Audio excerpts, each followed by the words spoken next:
Welcome to What's the Word? I'm your host, Jaime McFaden, and I'm so excited to have you here. This podcast is about all things wellness.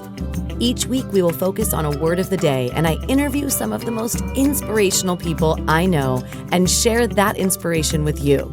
Join me, let's learn together on What's the Word. This is the place where I belong.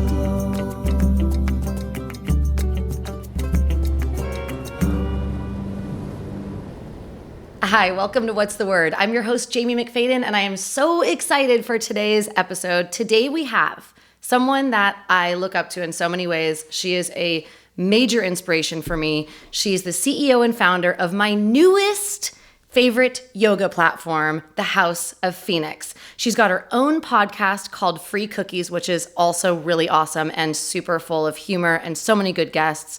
She is an internationally renowned yogi and super colorful fashionista, which I'm laughing because I'm like, this is the first time I've ever seen you probably in just black.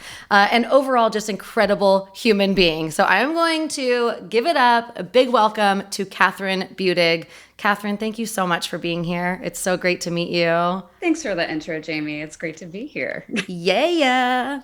I would like to point out it's chocolate brown. Oh. A little bit like tweed action going on. And there's ruching. So there's a lot. Yeah.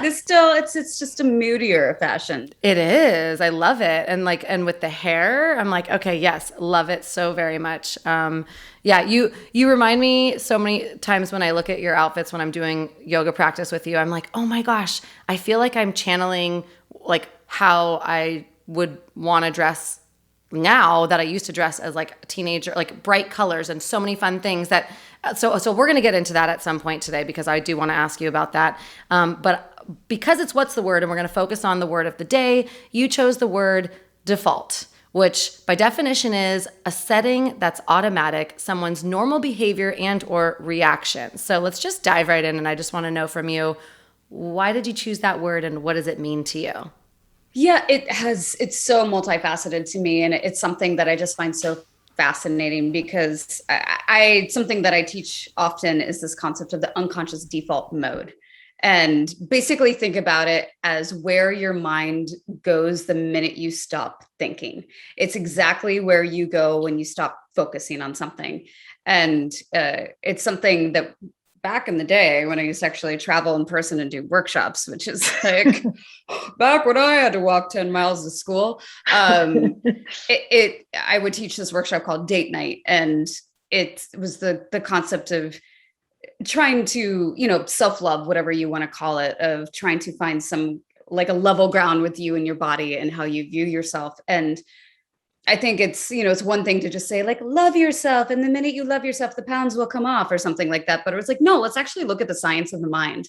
And when you look at the literal science of the mind and this unconscious default mode that we're hardwired to, it starts to make sense that we ruminate. It is the human condition to like, once we if we have an empty space, it's so typical for us to fill it with negative assumptions instead of positive ones, or to ruminate on what's going to happen in the future, what's happened to us in the past, how that's going to affect.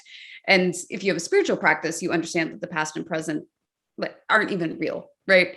So it's starting to peel away all of these layers and recognizing that we have this unconscious default mode that we go into.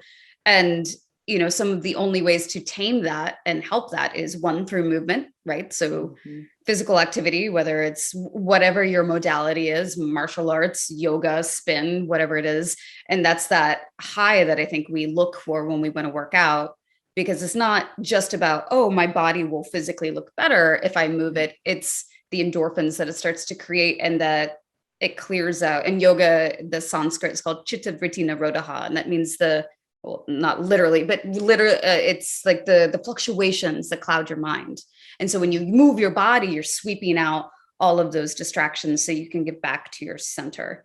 So I'm just so fascinated by this default mode and what we do, not just with how we view our body, but how we interact as humans. And when we get upset, we, default into that, like, it's all about me and you hurting me and I am right. And David Foster Wallace would talk about this all the time too. Like, default mode is you are the center of the universe, and you are cast as the hero in all of the stories, and it's always going to be about you, but it's definitely not always about you.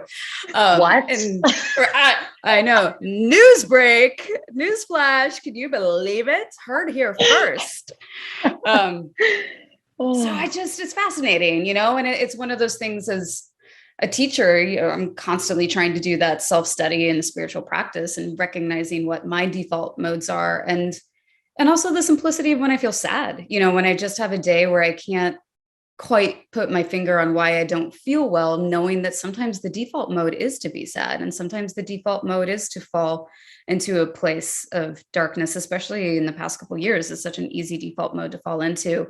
And once I recognize that that's a habitual emotional pattern of mine, then I can kind of pluck myself out of it and be like, nope, like this is just easy because I know it and it's what I fall into, and it's not where I want to sit. It's not where I want to live. Wow. I love that so very much. And with that being said, there's a couple things I want to tap into from that, but specifically with your own default mode. And for anyone that's listening or watching right now, we all can get in that default mode. And sometimes we can be aware of it, like you said, where you're like, okay, I'm in this, sad space or wherever I am. What kind of tips could you give to anyone that's listening or watching right now about identifying and maybe sitting with or not with their own default mode? Yeah, well, so repetition of something like that is one way to break it. So that's why movement is so important. Like, even if you're like, I don't feel good, okay, do 5 sun salutations. Just that focus, putting your mind onto one focus activity over and over again starts to help. Or mindfulness is another way to break it. And I hear so many students talk to me and they're like, I'm bad at meditating, so I don't do it, which is hilarious because I've never met someone who's good at meditating.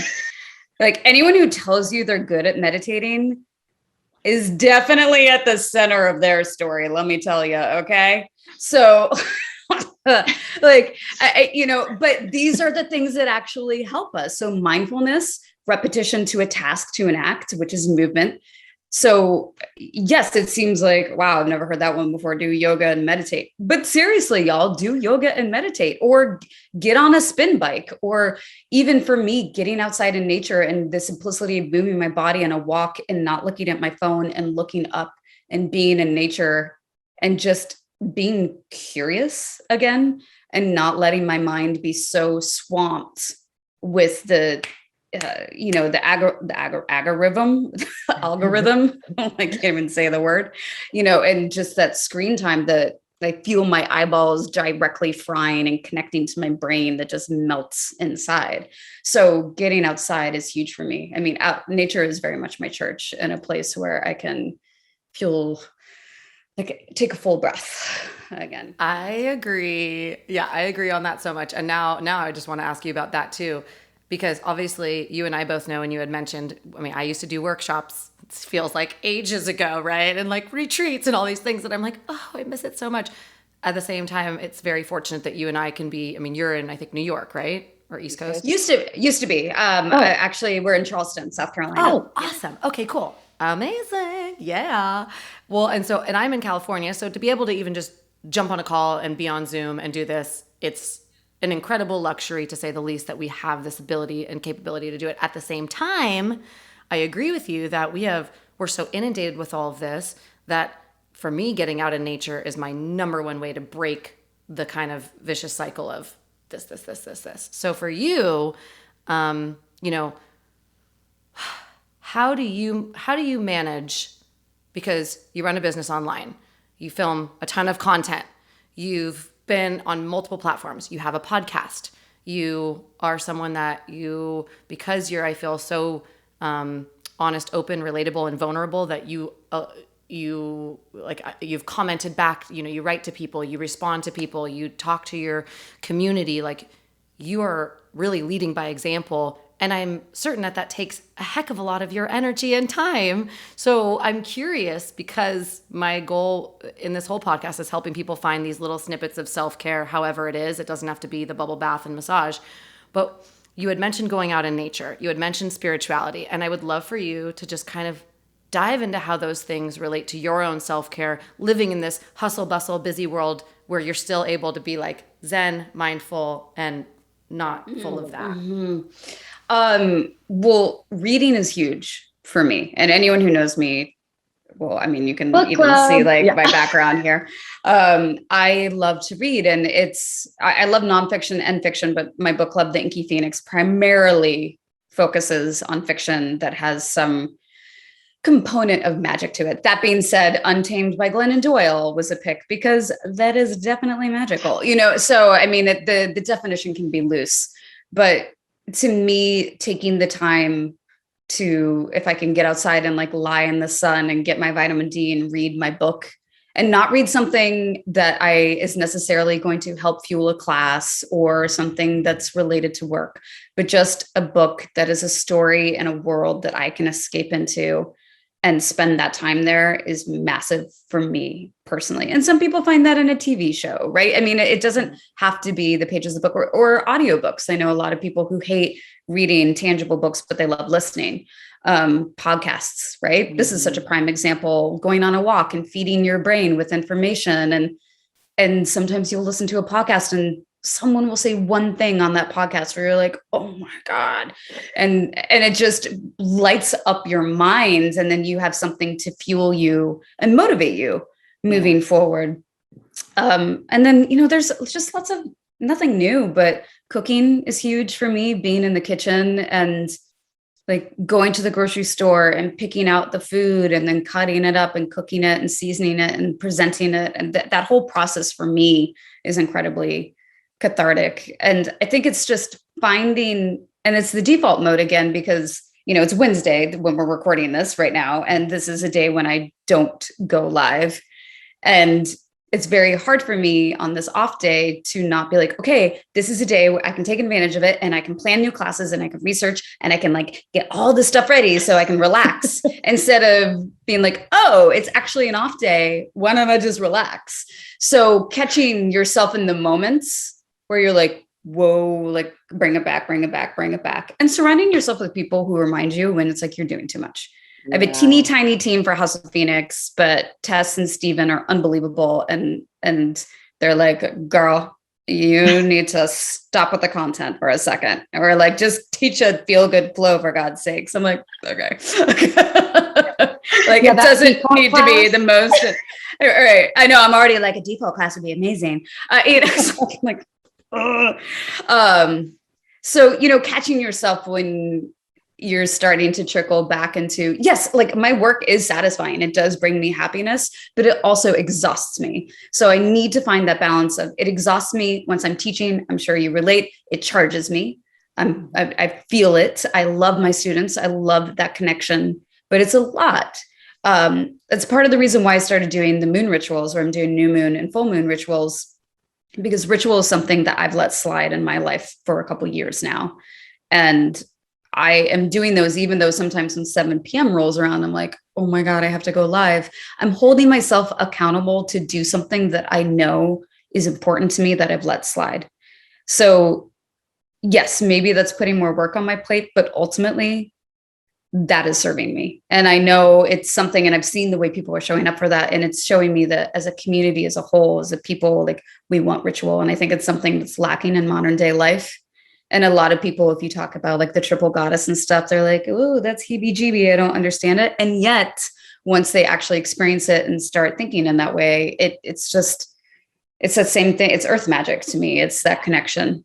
And once you strip away the, raised eyebrow on it and get into it, it's really special. Yeah. So that's been fuel for me as well.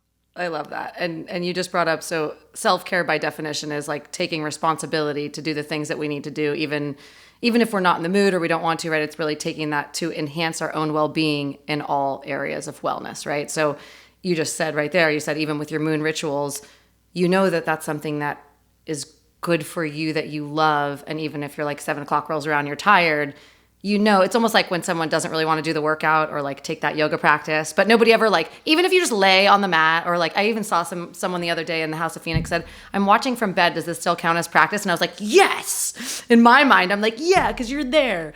Yeah, you turned it on, right? I mean, that's huge. That means there's something piquing your interest, and that's great. Totally. Totally. And I just like that you brought up the reality that even yourself, you have to catch yourself, because I know, how many people look up to you specifically, myself included, in so many different ways. And then there's moments where I'm like, wow, how does she do it? And I know that people say the same thing to me, and I just always want to be real. And I know you are as well, that even we have to call ourselves out on our shit sometimes, or someone else in our life that loves us might have to say, like, you got to slow down, or like take a break, or take a day off, or whatever else, right? To avoid the burnout or the negative side of the default. And recognizing there are seasons too, because I recognize within myself that I'm doing a lot right now. And I have had people point out, oh my God, you're doing so much. How are you doing this? And to me, I'm like, this is a season. I just launched a business. Of course, I'm going to be going hard right now. This is not sustainable. I'll be the first person to admit that I have not created a sustainable model, but it's also something that I've prepared myself to, minimally for like the next 6 months to a year. Like, this is just like, I'm creating my business right now. And that means I need to show up for it. It also means that when I rest really, really hard. And that's when I need to catch my default of like, take this moment to do more, where it's like, no, take this moment to like, just shut down, like get on the sofa, eat, have something to drink, take an edible, whatever, something, just like, yes. Like go off to La La Land and laugh at stupid things and enjoy just being in the human experience right here, right now, without a to-do list. Right. So it's a balance, but it's also like, yeah, right now it is a hustle.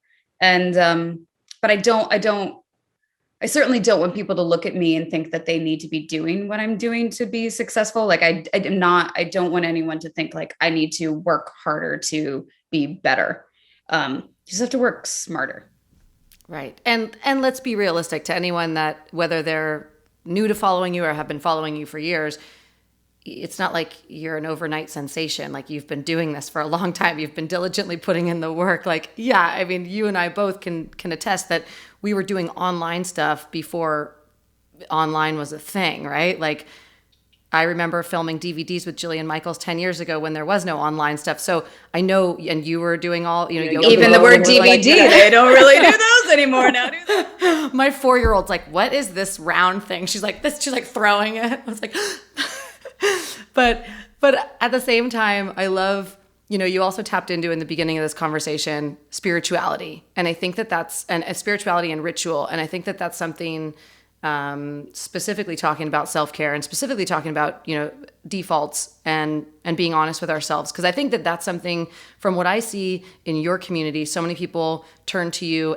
myself too, is for your vulnerability, your honesty, your openness, and your embracing of accepting meeting yourselves where you're at and meeting each other where we're at and loving, it's like, you had this one yoga class that I have on repeat, and I don't remember what it's called, but it's at the end, you mention, give this breath, love to someone that you love. And then the next one's like for someone that like maybe hurt you or didn't feel so good, but you still want to send them love. And then the last one for you. And I, even to this moment, I get tears in my eyes, because you give these profound yet simple reminders that I am certain you feel, because you let that out. And so when it comes to spirituality specifically, and with what we're talking about today, can you just share maybe a little bit of your own backstory of like what led you where you are right now, in you being your most authentic, powerful self?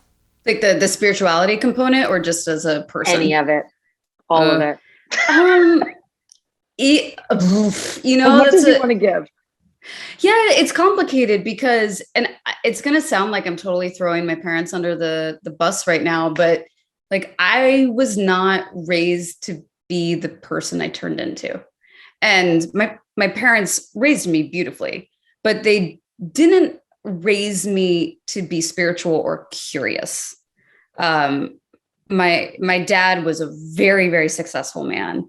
Higher education, ran, he's the president of the American League of Baseball. He ran stuff, he did things. And if he chose to do it, he did it really well. And so I definitely grew up with like, oh, success equates happiness. And, if you're not successful, that means you're not there yet. And I wasn't taught that it's more important to be curious than it is to be successful. And if you maintain that curiosity, that's how you find what will make you successful. And so again, sorry, Mom, if you're listening, and Dad. Love you, Mom. Dad, you're dead. So whatevs, love you. But I mean, can't talk back now. I know, morbid, sorry. But yeah, it's just, I was very lucky to be surrounded by people who made me ask questions and made me look at the world in a way that I hadn't been raised in, like to look at other people's experiences. And my wife, for example, Kate, I mean, she's a journalist, she's the most curious of curious. And she has had a profound effect on me and how I see the world and how I show up and learning about things that I would normally flip over. And so that's been a huge impact for me. And I've also been lucky to have teachers like Sean Korn, for example, who's just such a spiritual badass, and I mean, she takes no shit and she will completely call me out if I do something wrong. And I'm sure Jillian does that for you too, right? But it's just that, like, if I mess up, Sean's like, wow, you really fucked up. I'm like, I know. But it's great because that's what you want. And that is a real teacher, someone who's going to call you and is going to lift you up. And so I'm very grateful for her. And Mati, who has also passed, Mati Ezrati, who trained me, was this little 4'11" Israeli powerhouse. And she raised me with so much love, but just, I mean, she was strict. And so I've had a lot of hard love. I've had a lot of sweet love. I've had a lot of choices to make. And sometimes I just feel lucky that I made the right ones, or maybe it just goes to show there are no incorrect choices, but as long as you keep trying to make them and you keep learning from where you mess up. But yeah, the spiritual path. I mean, I grew up Catholic. I was a little Catholic girl. I went to Catholic mass every Sunday through high school and then went to college, and I was like, I don't want to do this anymore.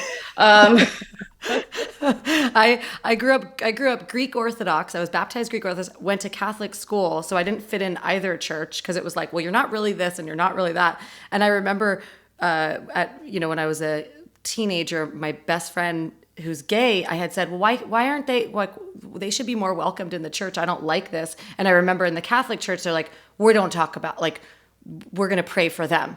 Just pray for, yeah, it was like one church was like, we're not talking about, the other one's like, we're just going to pray for that. Like, maybe we'll pray it out of them. And I was like, well, this is really, and what are you guys trying to teach? So even going into that, and I have a 4-year-old daughter who is the light of my life. And I look at her and I think about teachers like you in my life and the teachers that I have, that, the tough ones, the really open ones, the just everything. And is there something that you would say to, and I have definitely some young girls that follow along with what I'm doing, but things that maybe you would say to yourself, like your younger self, about kind of what you've learned through the years and what you continue to learn now, but just about the curiosity and openness and willingness to, you said, try. Yeah, I think for me in particular, I definitely would have told myself that, your happiness won't come from your success. Your success will come from your happiness. I think that would have saved me a lot. I think I also would have talked to my younger self about not everyone is going to love you, and that's okay. Stop trying to make everyone love you. Like it's the people, and I grew up in Kansas, so I have that like Midwestern, like people pleaser, avoid conflict kind of thing, which I don't have as much anymore. I'm proud of that work, but just this weird need to be loved and sacrificing what was important to me or elements of who I was to try to get everybody to like me, and letting go of that was huge. And then I think also from a physical standpoint, coming from the wellness world and I lived in Los Angeles for 8 years. Just the immense pressure I put on what fitness looks like and what is beautiful. And it's something I still struggle with, I'm much better, and I love my body more than I ever have, but I still have these like moments of thinking that fitness looks a certain way and I don't look that way. And then my students won't think I take care of myself when I take great care of myself because I love my life and I live it. But that's like another daily reminder of, I just would have tried to like shake my younger self into recognizing that you are not defined by your body, and that this is, my friend Jessamine Stanley puts it so well, that the body is the violin, the body is the music. The person is the violin, the soul is the music, and your body is the case that it goes in. And recognizing that they are two completely different things. And why are we fixating on the case when it's the actual violin that matters? Wow. Yeah, like having that kind of stuff when I was younger. That question is always interesting to me, because sure, it would have saved me some heartache, but I wouldn't have learned the lessons I needed to learn to be here. So I'm not a believer in like, I wish like I'm divorced. Do I wish I had not gotten married to that person before? I mean, sometimes, yeah, but ultimately, like I would not be here right now had I not made that choice. So it's Totally. live and learn, live and learn, live and learn. Yeah. Well, I like that you brought up the word try, like, and the fact that reminding yourself that success comes from being happy. You're not going to be happy after you reach a success, right? Which a lot of the times we are, conditioned. And I agree with you that all that, like, I look at my life, I've had depression, I'm a single mom. Like there's been so many things I've gone through as well. And I don't think, oh, I wish I didn't go through those things. It's like, well, no, those things actually fully shaped me because I went through them and I had a choice to say, I can either be the victim of this or the victor. And like, I'll just figure out how the heck to go that way.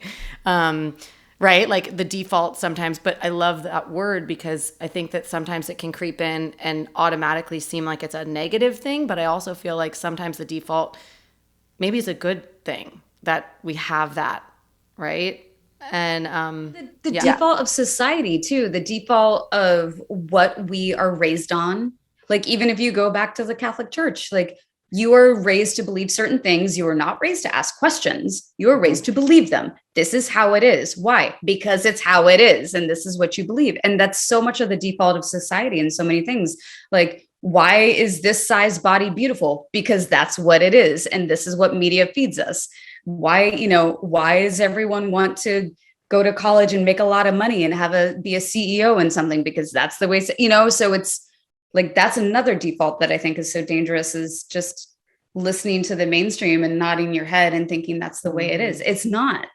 Yeah. It's the way things have been. And it's our job to go against the grain and find what fulfills us, instead of just being another little like minion that follows in line. Yeah. And I hope it's okay for me to ask you this, but you tapped really quickly on the fact that you did get divorced. You got remarried to Kate, and you, I have to say, seem happier. I've followed along your journey for many years, and you seem truly happier, and more joy radiates from you. It seems like you really are living and have stepped into your own authentic power with a partner who, maybe however many years ago that wouldn't have even necessarily been something you thought of or whatnot. But could you just possibly share like what that's like for you, like that feeling, that joy that you have, like that what you guys have, because it really is, it radiates joy, happiness, beauty, love. It is so special, and we often are like, how did we get this? Because I don't think it's common what we have. I don't I mean, this sounds horrible, but I don't see a lot of people in relationship who really see each other and love each other. And I've been there before many, many times. And just to be clear, like Kate and I fight. We got in a fight this morning and we worked it. It's not like we're this perfect couple that's always kumbaya, but I mean, she's my person and she just makes me better. I love her to bits and pieces. She's my best friend. She's gorgeous. She's everything. She is my everything. And it did teach me to not settle. I think that's another thing that maybe I would have told my younger self, is don't settle, because there's this desperate need to be loved. And then I think the desperation grew when I wasn't in a committed relationship, or every time a relationship wouldn't work out, that desperation. I'm never going to find someone to love me. I'm never going to find, and I'm like, why was I trying to find someone to love me when it was about this? It's a mutual love. It's a shared love, and not capturing someone, or, and then I got married. I mean, it sounds horrible, but I settled because I was scared, and I was like, this is adulting, and this is close to, it's not what I grew up thinking. I mean, when people tell me like, oh, this big grand love, I was like, oh, it's probably like fairy tale BS anyway. And it is real. Like, that kind of love is real, and it's a real love with lots of bumps. But I think it's very important to not settle and to keep yourself open to anything. And like you said, years ago, I may not have been open to being married to a woman. And now I'm like, oh, this is the best. I love that. Well, I thank you for being open and sharing that, because it's really, I truly believe love is love. We are all love. We are all one. We are all connected. I just last week actually interviewed Gay Hendricks, who's an incredible relationship coach on just love. And his whole theory is meeting every single person with love wherever they are. And that's like the epitome of love, and realizing that we are all love, if we could remember that. And it's hard sometimes, but I think that, and then that allows us to be open to all sorts of relationships in our life, full of love. And so I have to say, when I think about you, possibly because of the class I love to take, and I mean, I love to take all your classes, and your beautiful relationship and how you've evolved in so many ways that I've even seen through the years online, is you radiate love. You really do. And just like, even like your colors and your fashion and your just everything, you really do. And I want to thank you so much. And before we wrap up today, I want to ask you, we're going to do a quick speed round, but before we get to there, I just want to know if there's anything that, whatever it may be, that's on your mind, you want to share with the world today on your day off that you're podcasting. Right. Because I hope you're going to go outside. Wah, wah. I am going out to dinner with my wife and my mother later, so that'll be very nice. Anything that I want to share on my day off? It's funny because I have a pile of books next to me, because I was thinking about default mode before I got on to talk about you. And then I was reviewing David Foster Wallace, which, by the way, it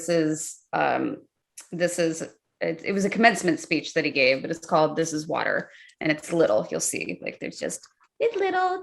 Wow. Ooh, look, very few words. But it's I keep it next to my bed because it's so inspiring. And what I was talking about earlier is I got that out. And then, of course, I was like, oh, this could be a great Inky Phoenix Presents class for House of Phoenix, or I can write a class on the default mode. And when I'm done, I am going to neatly put these in a pile, and I will scribble down the idea for a different day.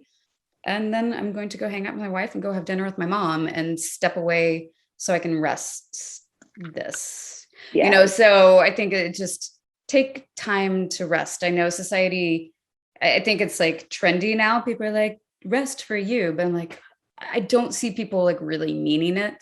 And so I think, yes, we need to rest. I mean, I know there's single parents or parents who share, like, or people who just overworked, whatever capacity, whatever life you're living. We all need that time to rest. The world is there's a lot coming at us right now, and you can show up as your best person and do the most help and show up, like what Gay says, like with love for everyone. Only if you're rested. If you are frazzled and you are about to blow up, you are not helping anyone in that condition. So take time for yourself. Yeah. Wow. I love that so very much. Okay. Now we're going to jump into a speed round. And I one of the questions I was going to ask you about, it was one of your favorite books, but you just brought up that one book. So I might change that out. Cause I do want to ask you though, the one question I didn't ask you that I just thought of is, I don't even know this, and I should know this because I feel like I know a bunch of things about you, but I don't know this. How did you what inspired you to get into yoga, your yoga practice? I started when I was in college at University of Virginia, and I was doing musical theater at the time. And one of my dance friends, she went off and did ballet in New York City for the summer and came back. She's like, oh my God, this thing yoga. I was like, yeah, I've heard of that. And she found an Ashtanga studio downtown off campus, and she took me there. And that's where I met my very first teacher, Jennifer Elliott. And I just loved it.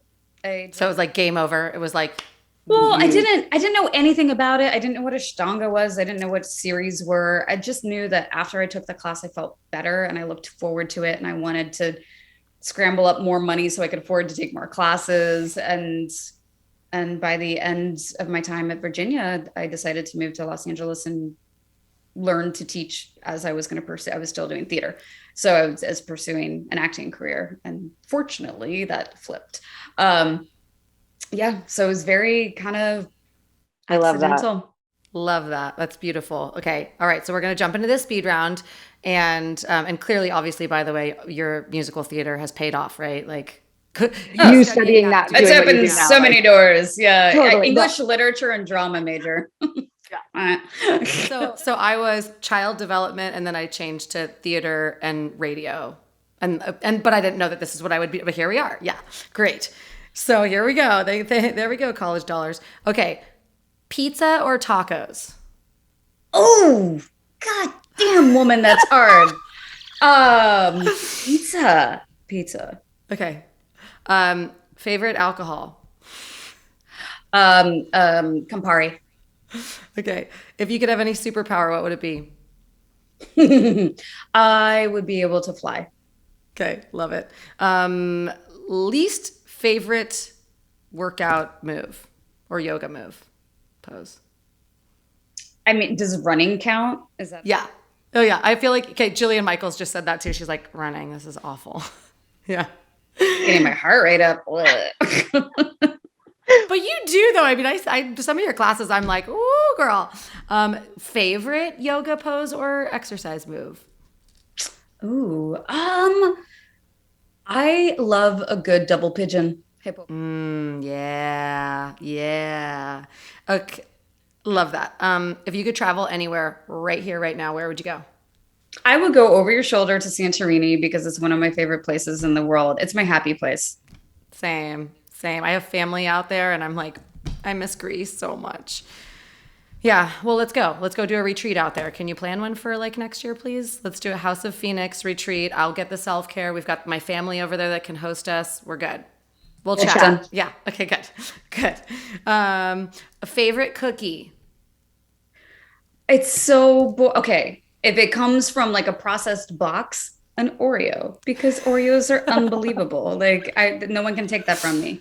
But like a really good dark chocolate salted chocolate chip cookie. There's a place here in Charleston and they put pecans in it too, and it's just delightful. Amazing. That sounds delicious. Do you have a fashion icon or somebody that you've looked up to in the fashion industry? Ooh, yes. There is this actual legit, I think she's a buyer for Bergdorf's, and I can't think of her name right now, but I follow her on social media, and she's just so irreverent and playful and like mix matches patterns. Chloe, I'll send it to you. Her name's Chloe. Send it something. I love it. Chloe, I can't wait to check it out. No, that's amazing. Yes. Okay. And then, is there anything you're afraid of? I was going to say sharks, but I'm not really afraid of sharks. I'm afraid of water. Like I can swim, and I'm okay in a pool, but like if you throw me into the middle of the ocean, I will not be happy about it. Okay. So like panic attack, we're not like, would you go surfing? I mean, I have been in the ocean many times, and I have indeed like been in the middle of the ocean, and I put my head underwater. It ended up being really cool. It was in Hawaii, and the whales were there, and I could hear them singing. I'm like, oh my God, that's magical. And I'm like, get me the fuck out. Yeah. I want to be the person who's like, water, but like surfing. No, I got tossed around in the waves when I was young, and I just never got over it. Yeah. Yeah. Well, I mean, it's most of the earth is made of water, and it's like, there's more creatures in the water that we don't know what they are or how they exist. So many things. I know. So it is. Yeah. And then if you can't see like what's in there. Yeah. Something touches you. Oh God. Oh my goodness. Okay. I think I nailed all of them. Yeah. I'm like, did I get everything? Perfect. Oh, unless you have a favorite book that you'd like to share, or like the book that you want everyone to read. It is impossible to pick one favorite book, but that being said, a book that I have read recently. It came out last year, maybe 2 years ago. TJ Klune's The Book in the Cerulean Sea, The House and the Cerulean Sea is unbelievable. It was my favorite book of last year. Definitely one of my favorite books of all time. And it's kind of like the Ted Lasso of books. It's this really feel good, magical, funny, witty, smart, queer love story with magical kid. It's just delightful. Okay. I love that. I love that. Love that. Love that. Okay. Well, thank you so much. So now for anyone that's listening or watching, please be sure to go to The House of Phoenix, right? thehouseoffphoenix.com. H-A-U-S. H-A-U-S. Yeah. It's the dramatic spelling. Yeah. Super dramatic. And I mean, the website is stunning. Your classes are sensational. I love that you do the moon rituals. I can't wait to see, what else you have that's coming, because I know you're brewing up more and more stuff all the time. And is there anywhere else that we can find you? Obviously Instagram. Yeah, the social handles are it's kathrynbudig.com is my main website, and you can access everything I'm doing from there. And at Kathryn Budig is my handle for everything. Yeah. Yay. Okay, well, thank you so much for taking time today on your day off to do this. We're going to be chatting soon, and let's actually chat about this little Greece retreat. Yeah, it's happening. Let's do it. And with that being said, you are absolutely incredible. Thank you for all that you do for your share with the world, and please go take this time for you. So thank you so much for being on What's the Word? Okay. Bye everybody. Love you. Thank you for joining me here at What's the Word? Follow us on social media with the links on the screen, and don't forget to like and share with your friend. Your support helps us grow and continue to make inspirational content. See you next time on What's the Word?